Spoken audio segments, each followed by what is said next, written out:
Asia কাপের মহারণ ভারত পাক মুখোমুখি হচ্ছে, কিন্তু তার আগেই ভারতীয় দলের ক্যাপ্টেন সূর্যকুমার যাদবের ফর্ম নিয়ে এবার চিন্তার ভাঁজ ভারতীয় শিবিরে। পরপর বেশ কয়েকটি খেলা দেখা গেছে যে অল্প রানে কখনো 2, কখনো 5, কখনো 7 করে পেভিলিয়নে ফিরে যেতে হয়েছে ক্যাপ্টেনকে। তাই এবার ফিল্ডিং নিয়ে একদিকে যখন অভিষেক শর্মাকে সিরিয়াস হওয়ার পরামর্শ, ঠিক তেমনি এবার সূর্যকুমার যাদবের চিন্তা কিন্তু এবার নির্বাচকরা। তবে সে বিষয়ে বিস্তারিত জানবো, টেলিফোন লাইনে যুক্ত হয়ে গেছে ক্রীড়া সাংবাদিক বিপ্লব চন্দ্র। বিপ্লব, তো আগে ব্যাট করুক ভারত চাইছে প্রাক্তনীরা, তবে কি বলবে? ময়শ্চারাইজারের উপর ডিপেন্ড করবে, যেটা ব্যাটিং বা বোলিং সেটা থেকেও সবচেয়ে বড় হলো টস। টস হলো একটা ভাইটাল, এবং এই টসে যদি ভারতীয় দল জয়লাভ করতে পারে এবং সেই জায়গায় নির্বাচকরা বা প্রাক্তন ক্রিকেটাররা যেটা মনে করছেন, এই ভারতীয় দলের ক্রিকেটাররা যে ফর্মে রয়েছেন সেই জায়গায় এখন টসে জিতলে প্রথমে ব্যাট করা উচিত। তার কারণ হলো একটা বড় যদি টার্গেট করে দেয় তাহলে কিন্তু তাদের পক্ষে সুবিধে হয়, এবং দ্বিতীয় ক্ষেত্রে যখন উইকেট ভেঙে যায় সেই উইকেট থেকে ভারতীয় দলের স্পিনাররা কিন্তু ফায়দা তুলতে পারে।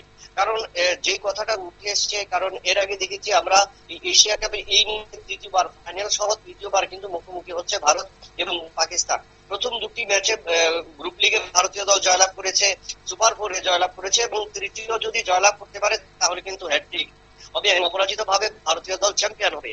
সেই জায়গায় দাঁড়িয়ে ভারতীয় দলের সামনে যে একটা চ্যালেঞ্জ, সে এবং অপরদিকে কিন্তু প্রতিপক্ষ পাকিস্তানের কাছেও একটা বড় চ্যালেঞ্জ। কারণ আমরা দেখেছি ঘরের 2023 সালে ভারতীয় দল একদিবসীয় ক্রিকেটে কিন্তু অস্ট্রেলিয়ার কাছে পরাজিত হয়েছিল, যেখানে 10টি ম্যাচে জয়লাভ করার পর একাদশ ম্যাচে ভারতীয় দল পরাজিত হয়েছে। সেই আশঙ্কা সেই কিন্তু থাকছে। তার কারণেই নির্বাচকরা বা প্রাক্তন ক্রিকেটাররা মনে করছেন এই জায়গায় সূর্যকুমার যাদব যদি টসে জয়লাভ করে, এবং সেই ক্ষেত্রে তাকে বড় প্রথমে ব্যাটিং নেওয়া দরকার, এবং বড় রানের ইনিংস যদি একটা তৈরি করে দিতে পারে পাকিস্তানের সামনে, তাহলে কিন্তু একটা চ্যালেঞ্জ একদিকে। এবং অপরদিকে লাগাতার দেখেছি আমরা বেশ কয়েকটি ম্যাচে ভারতীয় দলের ক্রিকেটাররা প্রায় 9টি ক্যাচ কিন্তু তারা ফসকে দিয়েছে, এবং যার কারণে শেষ পর্যন্ত দলের উপর চাপ পড়েছে। তার কারণে নির্বাচকরা সেই বিষয়টা কিন্তু দেখছে এবং চাইছে ভারতীয় দল অপরাজিত ভাবে চ্যাম্পিয়ন হোক, এবং 2023 সালে যেভাবে শ্রীলঙ্কাকে হারিয়েছিল শ্রীলঙ্কার মাটিতে, এবার পাকিস্তানকে হারিয়ে টানা অপরাজিত ভাবে চ্যাম্পিয়ন হোক এবং জয়ের হ্যাট্রিক করুক পাকিস্তানের বিরুদ্ধে, সেটাই কিন্তু চাইছে। এবং সেক্ষেত্রে কিন্তু সতর্ক করা হয়েছে ভারতীয় অধিনায়ক সূর্যকুমার যাদবকে। যদিও সেক্ষেত্রে অধিনায়ক তার নিজের দায়িত্ব পালন করবেন এবং উইকেট দেখে নেবেন, এবং তার পাশাপাশি ওয়েদার যে আবহাওয়া রয়েছে সেই আবহাওয়াটা কিন্তু দেখতে হবে। একদমই, ধন্যবাদ।